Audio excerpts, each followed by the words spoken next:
All systems go. Clear for liftoff.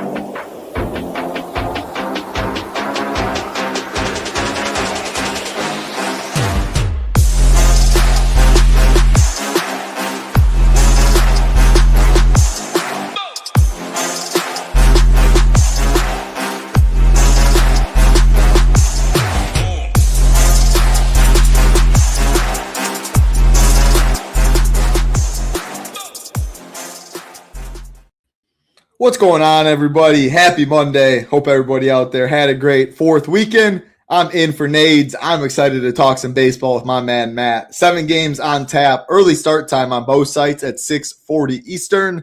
And we have one weather game, and it is pretty important. The Astros and the Nats, the highest total. I'm looking at Ross stuff on Prop Finder. It's free, so you can check him out. I am definitely not a weatherman over here. He has an orange-yellow right now and says scattered storms in the area during the game. I can't really pinpoint details till closer to first pitch, so we should monitor what he has to say about it. If you like reading the forecast, do that. We'll talk like it does play. I don't think you have interest on either side for pitching. Bats, though, most definitely. So if it's a delay and it restarts, we'll be good to go. But, yeah, monitor that. There's a chance that maybe you'll have to get off. But 7 games, good slate, 6:40 Eastern start time. Pop Stoner, Scooter McGavin, Avery, Philly Phantom. Hope everybody out there doing great. Matt, how we doing? How was your weekend? Thoughts on this slate? We're good, man. Coming off a long weekend, 4th of July. It's been hot as whatever word you want to put next to that here. About as hot as it gets in Cleveland. I can't remember it getting hotter. It feels like this week should be a little bit better, but I'm definitely not complaining about the heat with how cold and nasty it gets in the winter. 4th was good. Back in action today. We got 7 games, 1 early game going on right now. Should be a fun slate. Hopefully that Houston-Washington game plays because, yeah, that is important. And I feel like that's like the slate overview. Does that game play or not? Totally agree with you. How hot are you talking? Is it like 95 and humid or what? Yeah, it was like mid-90s last week. Which is like really like mid-90s and humid. And in the Midwest, like it gets hot, but it usually doesn't get like that hot. So yeah, it was really hot. Like my 4-year-old's in camp. They didn't play outside like for 4 days last week because it was too hot. That type of heat. Yeah, for sure. That's definitely up there. We got Jake in here. Good to see you as well. Always great to see you. I love to see that. Scooter McGavin got some PGA money to burn. I saw he definitely has had some good weeks in the PGA streets recently. No one better than our team in the PGA street. She talks about it a lot. Our ownership, some of the best out there, projections as well. If you are playing PGA, obviously we have a bunch of sports over here. Actually, before we do that, I'm going to pull up Ship It Nation, our homepage, and share. But PGA locks at midnight Eastern, I believe it is on Wednesday because it's the Scottish Open, I believe. So I just checked that out. So definitely a good time to get in, whether it's a 5-day pass or all access. Always big prizes in the PGA streets. MLB every day, like you know. Conor McGregor, the Notorious, is back on Saturday. 14 fights, big boy prizes in the MMA streets. Super pumped for that. NASCAR on Sunday. You can see usually $99 for all of our sports with SaberSim and Discord. Just $49 for your first month. If you want to try it a little cheaper, bottom left, join the nation. We have multiple different options. 5 days for $19 gets you SaberSim and the Discord as well. Again, that would take you through MMA Saturday. You get PGA content. I think a great time to try if you have not joined us. If you just play MLB, far right, single sport, we do have MLB only packages as well. Less than $1 a day for our content, just $20 more for SaberSim if you would like. We'd love to have you. Great community in the Discord. We have all the sports like you can see above. And hey, USA, go USA in a couple hours for the World Cup. I've had some fun. Not a soccer fan by any means. Won't pretend to be one. Are you a soccer? I was about to ask if you're a soccer guy. No, not at all. But I mean, man, these matches, and I mean, I always appreciate all sports at the highest level. Sure. And just the atmosphere and like the love that these fans have for their teams. It's really, really cool to see. A lot of good games so far. I'm playing a good amount of poker.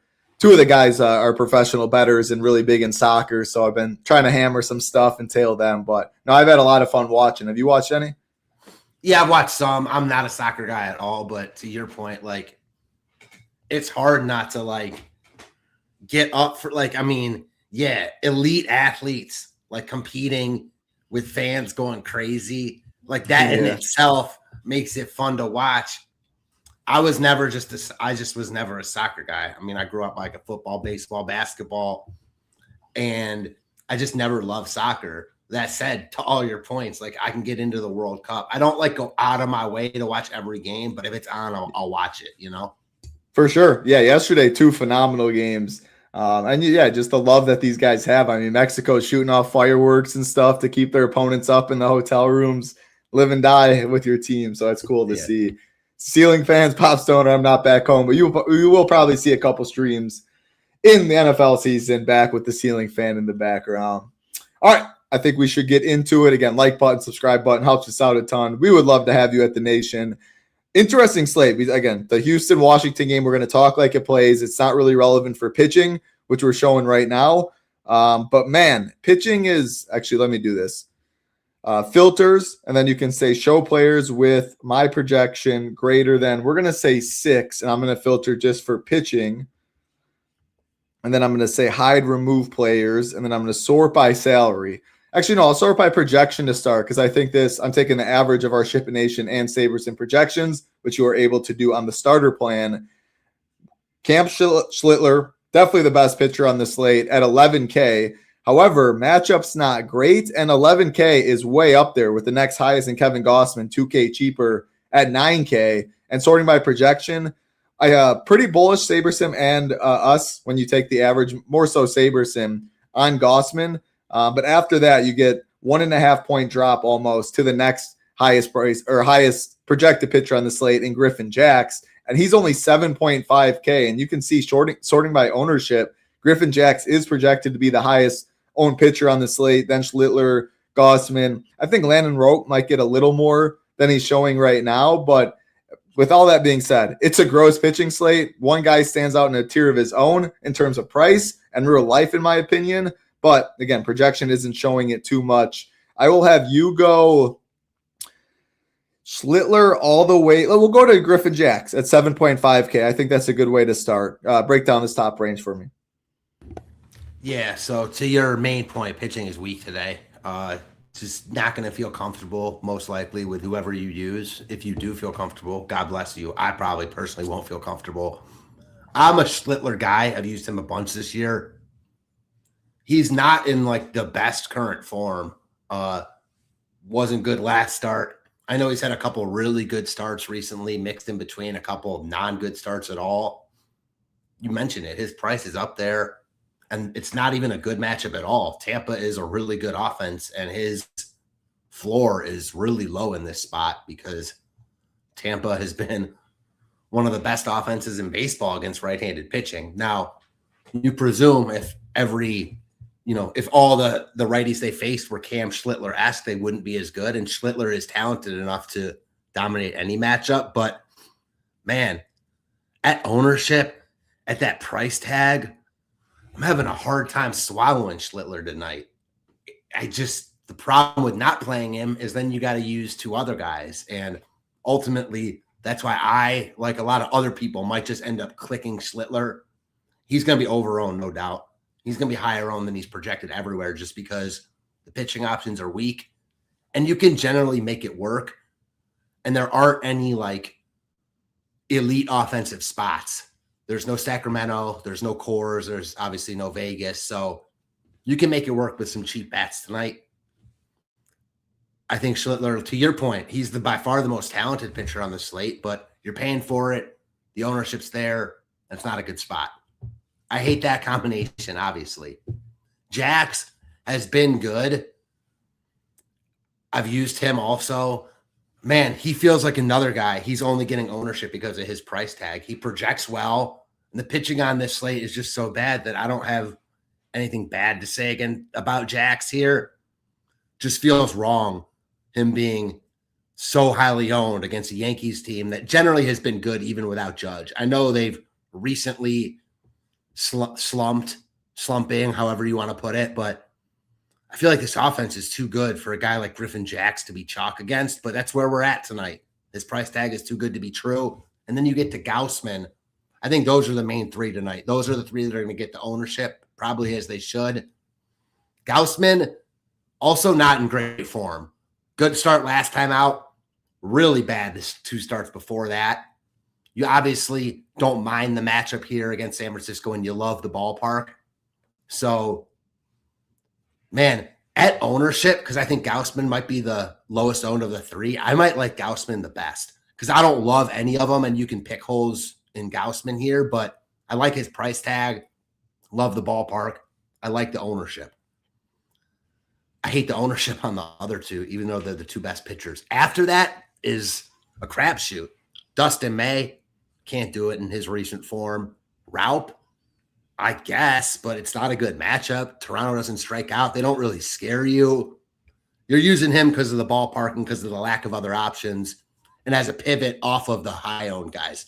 I guess that's why I would like Roupp, is just as a pivot off of the guys getting ownership, but that's it.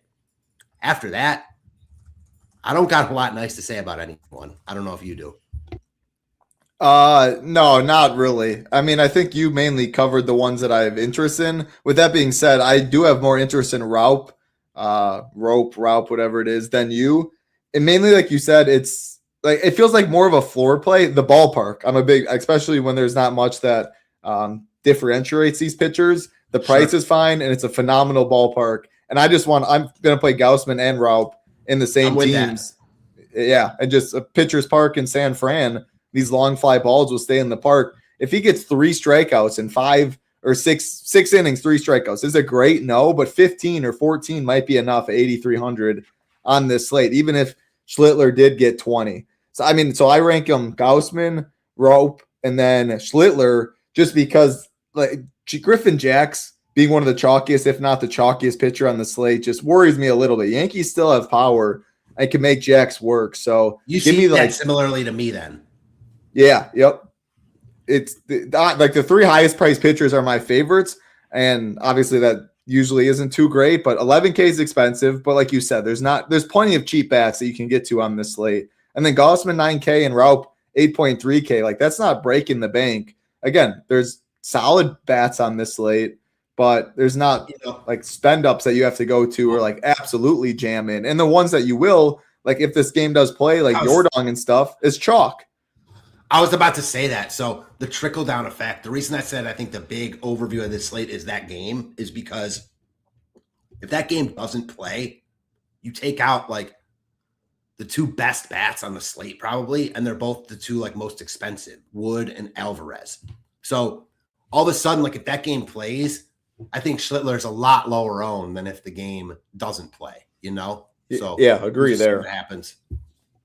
Yeah, Dustin May. I'd rather play Dustin May than Freddie Peralta or Walker Buehler right now. With that being said, a lot of unknowns with them. As you can see, the pitch count over with SaberSim right now, only 76. If you think this is light, actually, I'll ask you, like, what would you set Dustin May's pitch count at today? I think that's light. I think he got hurt his last start. And if he did. If he's pitching well, he got hit with a ball that, like Dom Smith ended up hitting a double that hit off his foot. He stayed in the game, but I think he left like because of that. So I feel like if they're putting him out there and he's good to go, like he's got a normal pitch count. Now he wasn't good in that start and he got shelled in the start before that. So he might not pitch a lot because he gets destroyed, but I don't feel like he's got a pitch count if he's pitching well at all. Because he pitched July 2nd, 3 days ago, 34 pitches. But again, it was only 34 pitches. Prior to that, he had 2 weeks off and only threw 44. I mean, yeah, so like right there, what I like to look at, 76 pitch count, you think that's light. We'll just add 10 more pitches. I mean, that could possibly be a full inning, even if it's a little more right there. If I'm getting almost a full inning more than what Dustin May's like projected at, because right now they're projecting him because of this number. If this is 86, maybe this comes up to 13.5 or something. At 7% on a slate that's really tough, I'll take a chance on Dustin May. So he'd be my 4th right in that range. Don't like Freddie, don't like Walker Buehler. And man, when we go down, Shane Drohan all the way down to Mikolas, like I have no clue. I mean, the one that stands out for sure is Eric Lauer. He gets the Rockies on the road, big favorite at home, 6K. Like there's not too much bad to say about him because he's only 6K and the matchup, but he's 22%. Is that something you're interested in? And then any other pitchers you have interest in down below, maybe a Ronaldo Lopez or something? No, I feel like you almost have to be interested in Lauer just because of the context of the slate, even though, again, you don't feel good about it, and it's hard to use him with confidence. He hasn't been good this year, but better with the Dodgers, and it's the matchup. The Rockies have been bad against lefties, and you get them out of Coors. So, man, I don't love it. And, like, I'm not going to lock Lauer and, like, build around him. Like, if I love a stack and need Lauer, okay. But that's kind of the only way I want to play him. You know what I mean? For sure. I would get a little worried, assuming that the Washington-Houston game gets the green light, starting your lineup with Schlittler, Lauer, and then playing like the Houston side. I think like a Yordong or a James Wood. I think it just it fits a little too easy. When people go Lauer, it's probably because they want to spend up for Schlittler. Then you still have some chalky bats or expensive bats you're able to get to. So I think Gausman and Roupp going with Lauer is definitely viable on the slate. I mean, just sorting by my projection, Lauer is 5th on the slate, raw points projection-wise, and he's only 6K. Obviously, you have to use 2 pitchers on DraftKings, so that does show you can play Lauer with pretty much any combination of another pitcher. And when you do go like a Roupp or something, then you can go Dodgers, which is a little harder to do when you go Schlittler. So, yeah, Lauer's in play for me, but I still do have Gausman, Roupp, Schlittler all above. Again, the 3 highest priced, but only Schlittler has a real price tag. And I'm going to be hoping to see a pitching duel in San Fran today. Any final thoughts to wrap up pitching before we talk some bats? No, to your point about like Lauer, though, man, I'm not sure how much higher owned he gets just because you've got Griffin Jax there who projects better, who's also cheap. But I think playing them both together in tournaments is interesting, like, and just spending up on all the bats. I don't think people will do that. But yeah, interesting slate in that regard. Sounds like you like Lauer more than Jax. Maybe because the 1,500 and then just seeing a 15% ownership discount. I think that kind of safe to say. But also facing the Rockies instead of the Yankees at lower ownership. For sure. Your price tag. Not as good of a pitcher, but Griffin Jax is not some proven commodity either as a starter. Yeah. You know? I mean, I am a run total and stuff like guy. So seeing 3.9 only for the Yankees, Jax at home. Pitching is good in that ballpark. Like it's like the more I look at it, the more I'm like, man. But then I see 37% on freaking Griffin Jax, and then it kind of sways me the other way. But like in a vacuum, Jax feels safe on this slate with like, I mean, 18, 19 wouldn't surprise me at all. If he's getting you 14, you definitely take it. 18, you almost not a lock for the optimal, but I mean, if I knew he was scoring 18 on this slate, I'm having like 90%.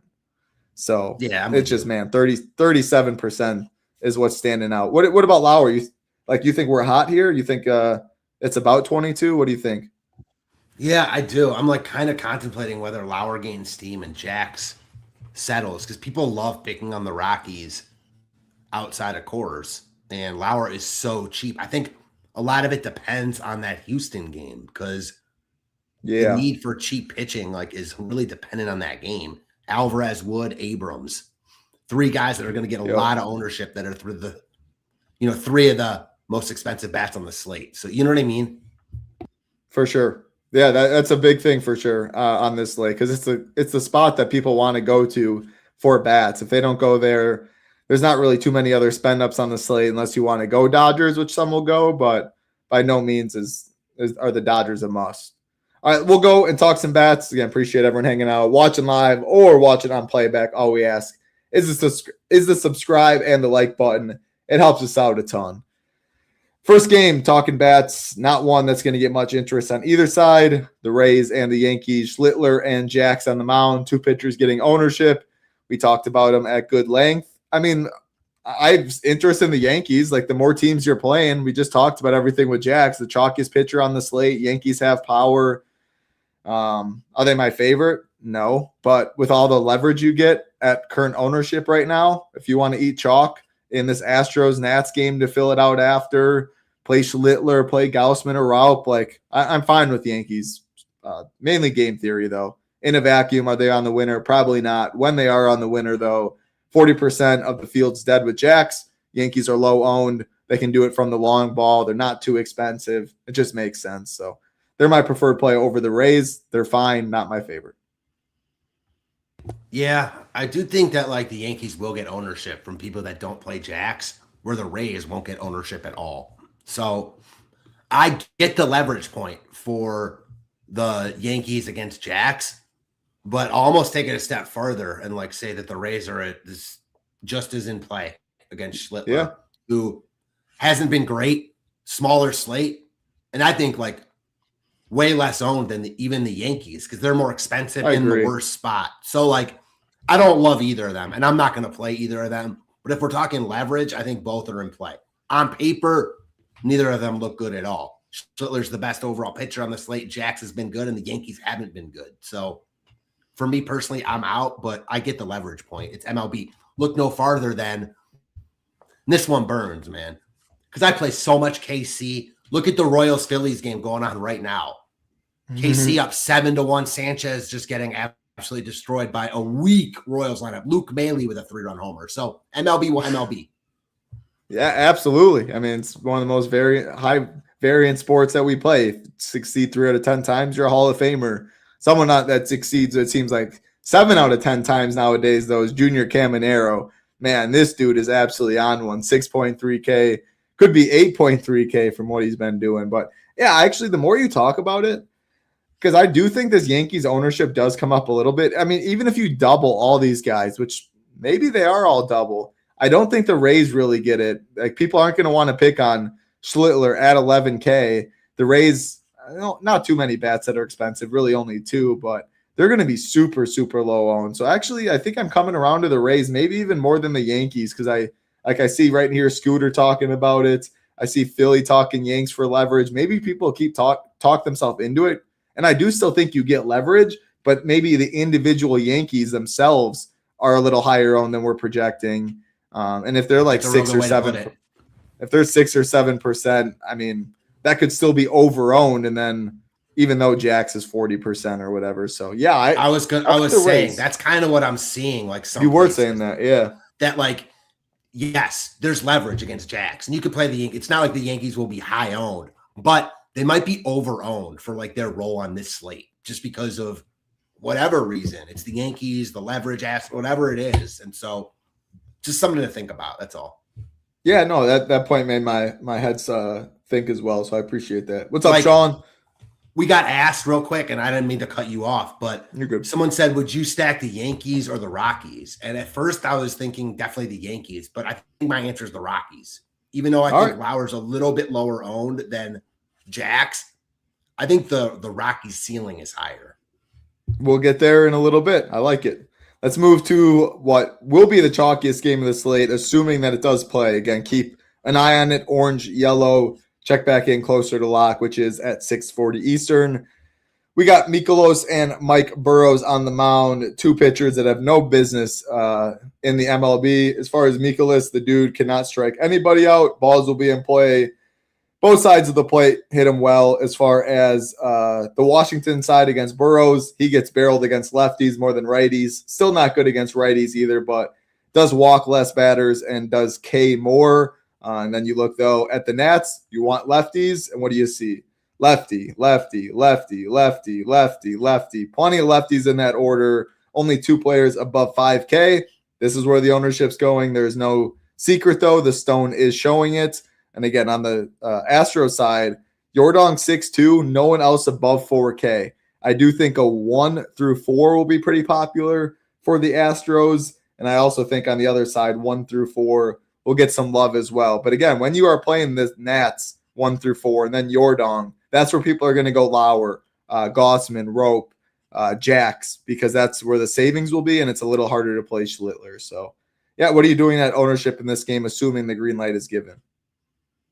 Yeah, I don't know what I'm personally doing yet, but I think both these stacks look like the top 2 on the slate, like presuming this game plays. Ownership will be there. So whether I play it or not, like I'm not sure yet, because I'm playing some like small field, higher dollar stuff tonight, and I think the ownership is going to be. I usually play that, but like even smaller field type stuff tonight, just because that's how the contests work out on Monday. So I think there's, and the smaller you get, there's even more leverage in getting contrarian, even though it's harder to get contrarian. You know what I'm saying? It's like the age old question in GPPs, but I think undoubtedly Houston, I think the Dodgers are right there with these teams, certainly, because they're facing Kyle Freeland. But I think those are the three main beasts on this slate: the Dodgers, Astros, and Nationals. Anytime you get a chance to pick on Miles Mikolas, I'm in. So I like Houston a little bit more than Washington, but Washington's been much better than Houston. They've dominated right-handed pitching, and it's not like Burrows is a guy I'm afraid to pick on at all. I mean, he's bad too. So both these teams look good. I think you can game stack this game. I played a Pittsburgh Nationals game stack yesterday that almost got there. Just didn't get the pitching right. So, yeah. I mean, I don't think there's any question that, I guess outside the Dodgers, these are the two top stacks on the board with the highest ceiling. You get bad bullpens all around here. A lot to like. For sure. Give me a couple of your favorite bats, 5 through 9 for both the Astros and the Nats. So, man, that's tough because the Astros lineup right now, I know they sent some guys down. Man, I do think that what do we have their lineup projected as right now? Lamonte, Wade, Cam Smith, Yanir Diaz, Taylor Trammell, Nick Allen. So I think that Nick Allen would, if I'm any guy I'm not playing, it'd be Nick Allen. He's just like a defensive guy. Yeah. Diaz, easy to fill at catcher. He homered, I think, yesterday or the last game he played. Cam Smith has some power. So, for me, it's not about wanting to play those guys. It's just wanting to play against Miles Mikolas, and I'd have no problem stacking them. If I were going in on Houston, I would definitely do a 7-8-9-1-2 stack or a 6-7-8-9-1 or 8-9-1-2.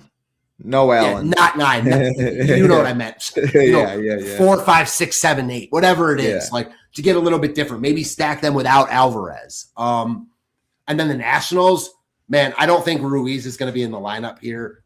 He got pulled early. And after he got hit in the head with a foul ball. So I think he's out, but we'll see. The Nationals are definitely a lineup you can play 1 through 9 because they run Jose Tena down at the bottom usually. Whoever their catcher is, obviously easy to fill. We'll see where, Dylan Cruz and Dalen Lyle are hitting. But both teams, I feel like you can just stack them fully because they're facing not good pitchers and bad bullpens. So, yeah, Nick Allen would be the one guy I'd leave out, but he's probably 2K and won't get any ownership. So, what if he's the guy that comes up with the bases loaded twice and gets 2 hits? So, if I'm stacking them, I'm not personally leaving out anyone as much as I don't want to play Nick Allen.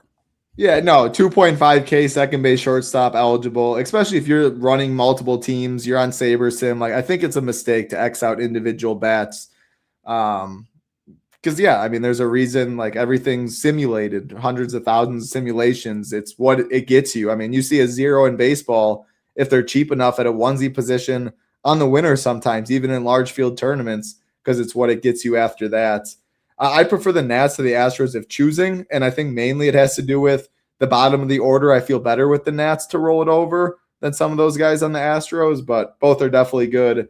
Sean said, can you game stack it? Absolutely, but it's not going to sneak past anyone. So try and find a way to get a little different. I think probably a little better in larger. Yeah, probably a little better in larger field than smaller field. Yeah, game stack. Both sides will be popular. Game stack will be popular. Bats in this game will be very popular. But like Matt said in the beginning, the smaller field ownership usually concentrates more, and the chalk gets more chalkier because when there's 16 people. People struggle to get different, whereas in the flagship with 12,000 or whatever it is, ownership gets naturally spread out more from 150 maxers. So, Michael, great to see you. Just wanted to hit real quick because you asked me for the 6 through 9s. I didn't see that the Nationals lineup had come out, and Tena's not in there. But it's the same story. Nunez hitting 9th, he runs. He's got a bunch of steals this year. You can play all these guys. Lyle through Nunez. 1 through 9, the Nationals have been really, really good against righties this year, so I wouldn't be leaving anyone out. Obviously, the top of the lineup is more appealing, but those are the guys that'll get ownership. Yep. Yeah, for Big Nades. Big Nades is on the lake up north, so I've been enjoying a little break. Still in the MLB streets playing. But yeah, it's obviously NFL season, MMA's year-round, NBA. It's a grind, so I enjoy a little break during the summer, but always hopping on, talking. What's up, Yeezy? Great to see you. Hope you're doing well. All right, we'll keep it rolling to the next game on the slate. Atlanta Braves and the New York Mets. Freddie Peralta, Ronaldo Lopez on the mound. The Brewers do a good job. Lucky, whatever you may call it. They get rid of pitchers at the right time, especially when they're going to get paid. And, man, it has not been good for Mr. Freddie Peralta. I have interest in the Braves, mainly in the top half of the order, like Drake Baldwin. I just want to play that guy pretty much every single day. I think he's an elite play against Freddie. Matt Olson, I think, is pretty good. Top half of the order. Struggle a little bit when I get to the bottom. As far as the Mets against Lopez, Ewing, Juan Soto, Lindor, prefer the lefties. I don't know. I think, especially if the Astros and the Nats get canned and you need to find other spots for bats, I think this is the game that I'd want to get to. But then, yeah, I mean, if the other game plays, this game is going to be pretty low owned, and it is actually one of my favorites. I think game stack on both sides is viable. I think it's a tough slate for bats. As bad as pitching is, you think a lot of stacks stand out. Not really the case for me. So, yeah, I have interest in both the Mets and the Braves, and ownership is in check. What about you? Yeah, I think you might like this game a little bit more than me, but I completely understand why, I should say. Game went nuts yesterday, 10-9 final. The Braves scored a ton in the bottom of the ninth, including a Baldwin grand slam. I had talked about the Braves a bunch. They were the worst offense in baseball in June, but there's a reason they were the best offense in baseball prior to that. I mean, this team is loaded. Their offense is really good. Obviously still missing Acuna, but against a struggling Freddie Peralta, they're definitely in play here. Baldwin, after really struggling, coming back from the injured list, he's been hot recently. Grand slam yesterday in the ninth. So, yeah, Peralta is in current form, not a guy I'm afraid to pick on. I don't have to pick on him. Like, he's not a gas can, but you're talking about lower ownership than the teams up top, like the Dodgers, Braves, or the Dodgers, Nationals, and Astros. So, yeah, I get it. And then the Mets, same story. Braves have a good bullpen, and it's not like Lopez is going to pitch crazy deep into this game, but he can get got. Pretty sure he got roughed up his last start against the Cardinals, I believe. The Mets, I mean, they put up 10 yesterday. They've underwhelmed much of the year, but now Lindor back. They haven't had Lindor and Soto in the lineup together like much at all. Now they do. So with Benz, Ewing in there as well. Yeah, both these teams look good as stacks. There are a couple other teams later that I think I might like more than you, but I could see liking these teams more than them. You know, it's the type of slate where anything different from the Dodgers, Astros, and Nats is going to be different. So I dig it. Yeah, I mean, you can just see right here on the stone, like all these run totals. I mean, this is kind of what we're comparing. I like the Braves and the Mets personally more than these next four teams, but you're just flipping coins based on the run lines at that point. So I am curious to hear which teams you like a little more. Is it the Brewers or the Cardinals? Shane Drohan, Dustin May on the mound. Again, I talked about Dustin May, so I don't like the Brew Crew as much. Cardinals, they got some pop. I mean, Jordan Walker, I definitely have interest in. Nelson Velasquez, Herrera, I'm fine with the Cardinals. Again, I prefer Braves and Mets more. And I'm going to play a little Dustin May, so I don't love the Brewers too much. But again, it's a 7-game slate with a possibility to be a 6-game slate. Both of these teams are low owned with a good amount of chalk around. So it's baseball. Do you like either of these two teams? Yeah, I think I like this game more than you, but namely the Milwaukee side. Dustin May was not good in his last start and got destroyed in the start before that. And a little bit out of rhythm right now. You mentioned he pitched 3 games ago. I'm kind of counting that as more or less like a bullpen session for his pitch count, but I don't know if everything's right with Dustin May right now. And I think that Milwaukee has real upside in tournaments. I think that like projections and run totals aren't going to be as high on Milwaukee as some of the teams facing worse pitchers here. And that makes sense. And I think their floor is probably lower than some of those teams, especially at really expensive price tags. But man, Milwaukee's got high ceilings all over. We've seen them break a lot of slates this year, and at low ownership, they were one of the teams I was talking about as I think I like them more than the Braves and Mets. That being said, I view those teams like very similarly, like all on the same tier, below the top teams on the slate, but with really high upside that won't get love. Yeah, fair enough. I mean, Brewers run a lot too. Both teams going to be low owned. I cannot argue it one bit. We got a couple games left. First, anyone that's tuning in a little late, first of all, we appreciate you. This is the Shipping Nation homepage. We would love to have you join the nation. You can get in as low as $49 for your first month, usually $99. You get SaberSim, you get Discord, PGA. It starts Wednesday night, the Scottish Open, big prizes, MLB every day, MMA, 14 fights, big boy prizes with Conor McGregor back for pay-per-view. No such thing as a pay-per-view. UFC 329, NASCAR on Sunday, a lot of money to be made. We got you covered again for all those sports. $49, the best deal. Bottom left, join the nation. If you do want to try us for cheaper, 5 days, $19. That'll get you through MMA Saturday. And SaberSim and the Discord. If you go over to the far right, single sport, you just play MLB. You can get in for MLB less than $1 a day. And $20 more just for SaberSim. Obviously, our content plus SaberSim. And yeah, I mean, baseball, it's been going on for a while, and we still have a lot more months left. It is an absolute grind, so you cannot beat that bang for your buck. Let's hop back over to the Stone. We got 3 games left, the Padres and the Diamondbacks. Walker Buehler, Brandon Pfaadt on the mound. We have 2 ground ball pitchers and, a solid total. Again, if we're comparing, like, these 3 games all look so similar to me. At least like run totals, ownership, all that. I prefer the Mets and the Braves the most. I don't have a strong lean between these 4. So you like the Brewers quite a bit. How do the D-backs and the Padres stack up to the Brewers? I also like both these teams a lot. Tough going to this park anytime, but on this slate with no Coors, no Sacramento, if there was ever a slate, like a main slate to go to San Diego, it would be this one. Smaller slate. They still won't get ownership. You get an inconsistent at best. Like, that's the nicest I can say about Brandon Pfaadt, and a bad bullpen. I don't think the Padres get like any love tonight, and I like them here. Coming off a long losing streak last night with a win over the Dodgers, now coming back home. They're so cheap too. Cronenworth in the 2-hole at $2K. Like, yeah, I'm in. I like the Padres, and then I also like the Diamondbacks. Buehler was in a decent stretch before he got shelled his last start. Now you get an Arizona lineup that doesn't strike out, going to put the ball in play.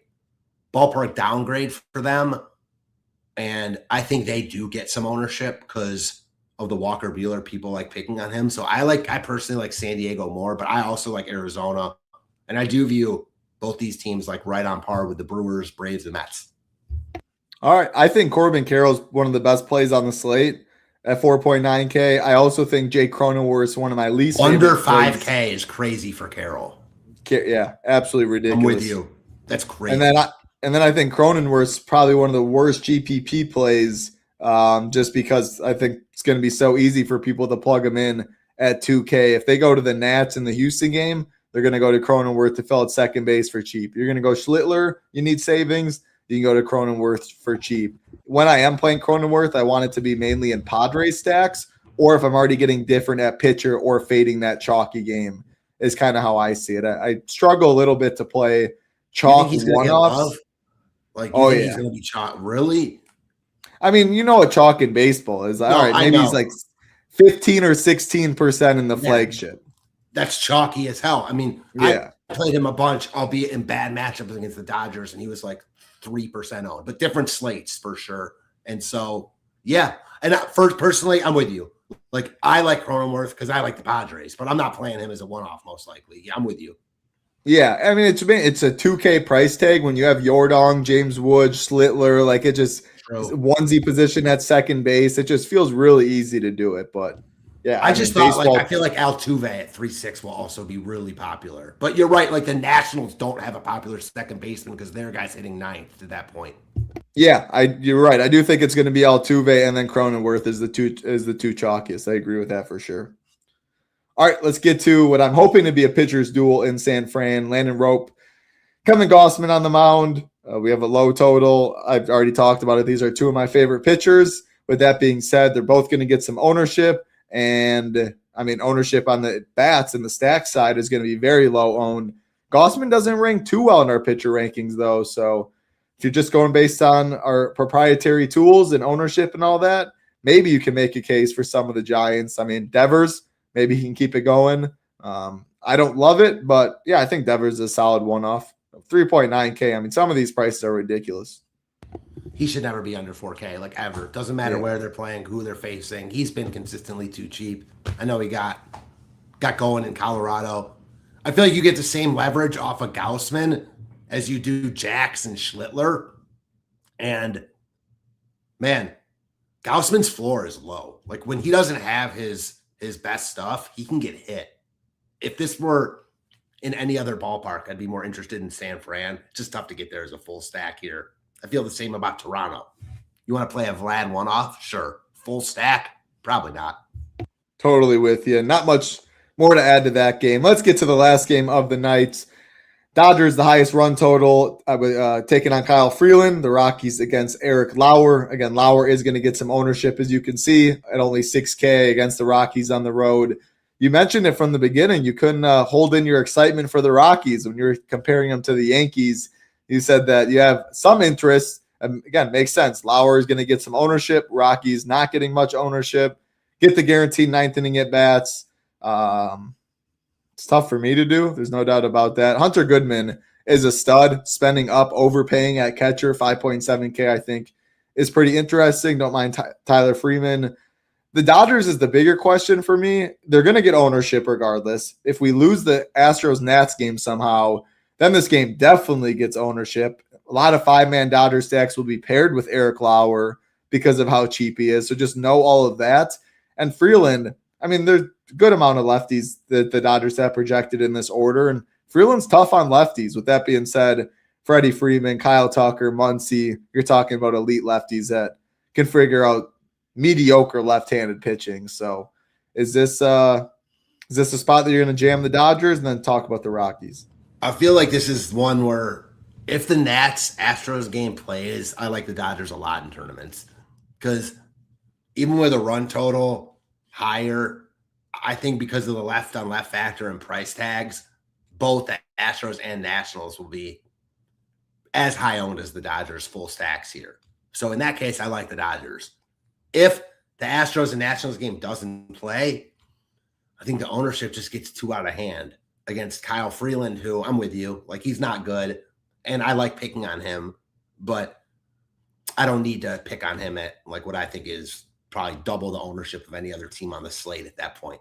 So, yeah, I mean, the Dodgers are very much like the Astros and Nationals here. They're undoubtedly one of the top stacks on the board.